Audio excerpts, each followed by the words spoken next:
राहुल गांधी जी ने हमेशा ही एक सच्चे राजनेता की तरह हर बार देश पर आने वाले खतरे से आगाह किया, फिर चाहे वो कोरोना की पहली लहर हो या फिर दूसरी।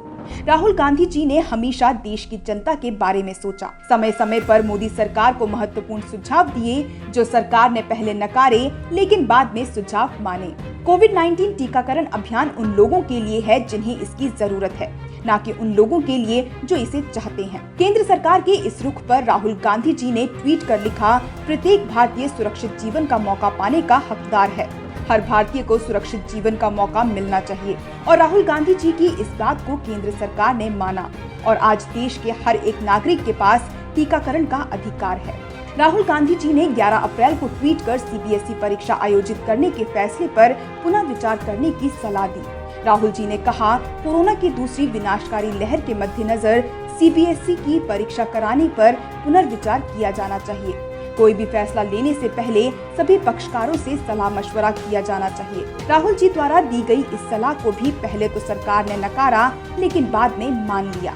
स्पुतनिक वी वैक्सीन को भी जब राहुल गांधी जी ने मंजूरी देने की बात कही तब श्री रविशंकर प्रसाद बेतुकी बयानबाजी करने लगे और 2 दिन बाद सीडीएससीओ की विशेषज्ञ समिति ने स्पुतनिक वी के आपात इस्तेमाल को मंजूरी दिए जाने की सिफारिश की और देश में स्पुतनिक वी वैक्सीन को मंजूरी दे दी गई।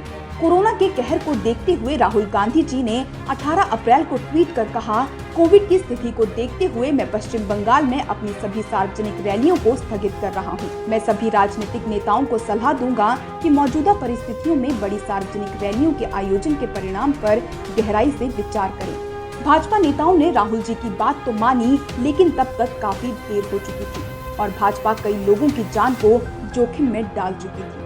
राहुल गांधी जी ने सरकार की भेदभाव वाली वैक्सीन रणनीति पर कई बार सवाल उठाए।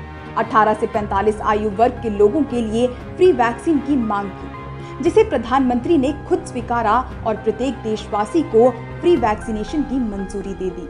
कोरोना महामारी से भारत के अंदर जनता में त्राहिमाम मचा हुआ था। कोविड की दूसरी लहर ने सुनामी का रूप ले लिया था। इस बीच भी सरकार कोरोना से निपटने में जरूरी सामानों पर जीएसटी लगाकर मुश्किल की इस घड़ी में लोगों को लूटने में लगी हुई थी। राहुल जी के बार बार अनुरोध करने पर सरकार ने कोरोना से निपटने में जरूरी सामानों को जीएसटी मुक्त कर दिया।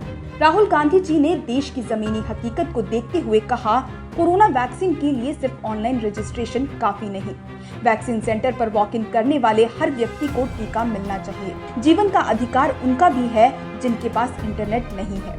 मुसीबत के इस दौर में राहुल जी समस्त देशवासियों के लिए उम्मीद है।